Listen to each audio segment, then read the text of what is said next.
ఎందుకో తెలుసా అండి? ఒక్కటే కారణం. దానములన్నిటిలోకి ఏ దానము గొప్ప అని అడిగారు.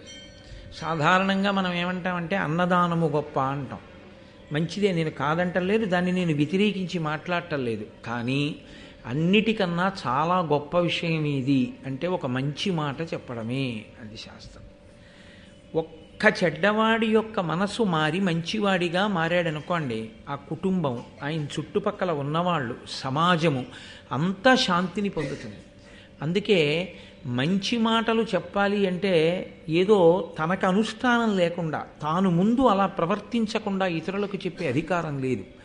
సంధ్యావందనం చెయ్యండి అని చెప్పే ముందు తాను సంధ్యావందనం చెయ్యాలి. వేదము ప్రమాణము అని చెప్పే ముందు తాను వేదమును ప్రమాణముగా అంగీకరించాలి. ఈశ్వరుణ్ణి నమ్మండి అని చెప్పే ముందు తాను ఈశ్వరుణ్ణి నమ్మినవాడై ఉండాలి.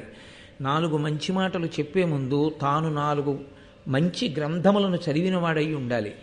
తాను మంచి మాటలు చెప్పేటప్పుడు తన స్వంతంగా ఏమీ చెప్పక్కర్లేదు. వ్యాసవాల్మీకాదులు ఏం చెప్పారో వాటిని చెప్పగలిగితే చాలు. యథార్థ కోణంలో వాళ్ళు ఏం చెప్పారో ఆ మాటని చెప్తే అవి ఎప్పటికీ ప్రజలందరికీ కూడా మార్గదర్శకములు, కరదీపికలే. దాని చేత సమాజము ఉద్ధరింపబడుతుంది. అందుకే